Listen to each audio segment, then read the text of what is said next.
What if I told you that the most famous assassination attempt against Adolf Hitler wasn't carried out by Allied spies, but by his own officers, men sworn to serve him? In July 1944, inside a hot, crowded conference room in East Prussia, a single briefcase packed with explosives came terrifyingly close to ending the Führer's life. The plan was called Operation Valkyrie, a daring coup plotted not by foreign enemies, but by Germans who believed Hitler had driven their country into ruin. This wasn't just a bomb plot. It was a carefully designed conspiracy to seize control of the Third Reich, arrest the SS, negotiate peace with the Allies, and end the nightmare of World War II. But history turned on a hinge of fate, a table leg, a misplaced briefcase, and a stroke of sheer bad luck. Today, we're diving deep into the story of Operation Valkyrie, the strategy, the conspirators, the near miss, and the brutal aftermath. Along the way, we'll uncover surprising details, bust common myths, and examine the moral complexity of the men who tried and failed to kill Hitler. So buckle up, because this is a story of courage, betrayal, and the thin line between success and catastrophe. Part 1. The Road to Valkyrie. By 1944, the tide of World War II had turned sharply against Nazi Germany. The Allies had landed in Normandy, pushing toward France. The Soviets were driving westward after victories at Stalingrad and Kursk. German cities lay in ruins under relentless bombing campaigns. But inside Hitler's inner circle, reality and delusion clashed. Hitler remained convinced of Germany's ultimate victory, while many officers saw only disaster ahead. For some, loyalty began to crack. Who were the conspirators? The resistance within Germany wasn't a single unified movement. It was a patchwork of aristocrats, politicians, intellectuals, and most crucially, officers of the Wehrmacht. Among them was Colonel Claus von Stauffenberg, a decorated officer wounded in North Africa, who had lost an eye, his right hand, and 2 fingers on his left hand. Despite his injuries, he remained sharp, charismatic, and deeply troubled by Hitler's leadership. He joined a circle of plotters, including General Ludwig Beck, former chief of the General Staff, Karl Goerdeler, a conservative politician, and Henning von Treschow, a brilliant but disillusioned officer on the Eastern Front. Together, they believed Hitler's death was the only way to save Germany from total destruction. Part 2. The strategy behind Operation Valkyrie. Here's where the story takes a fascinating twist. Operation Valkyrie wasn't originally designed as a coup. It was a contingency plan written by the Nazi regime itself. Hitler had approved Valkyrie as an emergency measure. In the event of civil unrest, or if forced laborers rose up, the Reserve Army could seize control of German cities, secure communication hubs, and restore order. The conspirators saw an opportunity. If they could kill Hitler, they could activate Valkyrie under false pretenses, claiming the SS had attempted a coup and used the Reserve Army to take over Berlin and key government centers. It was a coup hidden in plain sight. The plan: 1. Assassinate Hitler. Stauffenberg, who had direct access to Hitler's meetings, would plant a bomb. 2. Seize communication. Orders would be sent across Germany under the Valkyrie plan, mobilizing the Reserve Army. 3. Neutralize the SS. Heinrich Himmler's feared paramilitary force would be disarmed and arrested. 4. Negotiate peace. A new government would approach the Western Allies, hoping to end the war before Germany was utterly destroyed. It was ambitious, risky, and as we know, ultimately doomed. Part 3. The first attempts. Operation Valkyrie wasn't a one-off. There were multiple attempts before the fateful day. In March 1943, Henning von Treschow planted a bomb disguised as Cointreau bottles on Hitler's plane. The device malfunctioned, the detonator froze at high altitude, and Hitler landed safely. Other opportunities slipped by. Hitler was notorious for changing schedules at the last moment, and the conspirators grew frustrated. By July 1944, with the war collapsing, Stauffenberg took matters into his own hands. Part 4, July 20th, 1944. The day of the plot. It's one of the most dramatic days in modern history.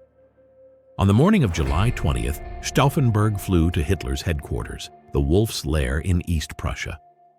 He carried with him a briefcase containing 2 bombs, each packed with enough explosives to kill everyone in the room. Inside, Hitler was meeting with generals around a heavy oak table. Stauffenberg excused himself to a side room, claiming he needed to freshen up. With just one functioning hand, he struggled to arm both bombs. Pressed for time, he managed only one. He placed the briefcase under the table, close to Hitler, and quietly left the room. Minutes later, at 12:42 p.m., the bomb exploded. The blast ripped through the wooden structure, killing 4 men and injuring many others. But Hitler survived. His eardrums ruptured, his trousers singed, his arm badly cut, but alive. Why? Because another officer, irritated by the briefcase's placement, had moved it behind a thick table leg, shielding Hitler from the full force of the blast. One of history's smallest coincidences became one of its greatest turning points. Part 5.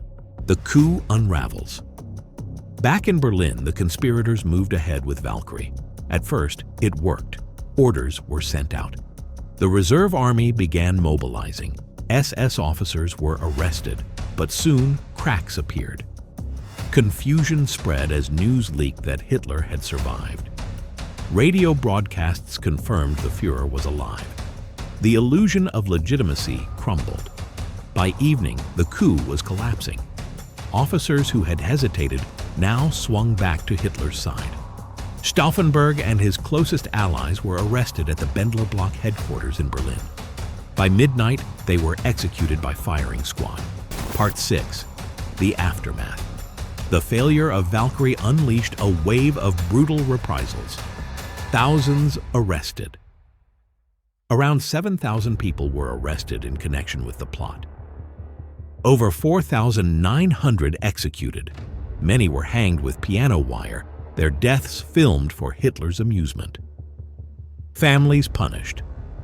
The infamous Sippenhaft policy extended punishment to relatives of the conspirators. General Ludwig Beck, one of the ringleaders, chose suicide when confronted. Karl Goerdeler was executed months later. Henning von Treschow, learning of the failure, took his own life on the Eastern Front. The German resistance had been crushed. Part 7. Fun facts and myth-busting. Not just one plot. Operation Valkyrie is famous, but between 1933 and 1945, there were over 40 documented attempts on Hitler's life. Hitler's luck. He often joked about Providence protecting him. In truth, poor planning, bad luck, and sheer coincidence saved him multiple times. Stauffenberg's motives. Contrary to myth, not all conspirators were driven by moral outrage at Nazi atrocities. Many were conservative nationalists who wanted to save Germany, not necessarily dismantle its authoritarian system. The bomb's power. The explosive charge should have killed everyone in the room.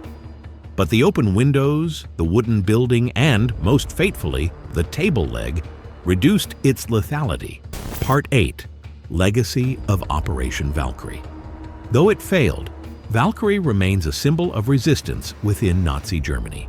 It proves that not all Germans blindly followed Hitler, that there were those willing to risk everything to stop him. Today, the Bendler Block in Berlin is a memorial to the conspirators. Each July 20th, German leaders honor their courage. The story has also inspired films, documentaries, and books, most famously the 2008 film Valkyrie, starring Tom Cruise as Stauffenberg. But beyond Hollywood, the real story is one of flawed men, impossible odds, and the haunting question: what if it had succeeded? Operation Valkyrie shows us how close history came to changing course. A few inches, a moved briefcase, and the world might have been spared months of bloodshed and destruction. But history doesn't bend easily. In the end, Hitler's survival sealed the fate of the conspirators and prolonged the war until May 1945. Still, their courage lives on. They were soldiers and statesmen who chose to defy tyranny, even at the cost of their lives. And in doing so, they remind us of a timeless truth, that even in the darkest regimes, resistance is possible. If you enjoyed this deep dive into Operation Valkyrie, make sure to like, comment, and subscribe for more immersive journeys into history's turning points. Your support helps us keep uncovering the stories that shaped our world.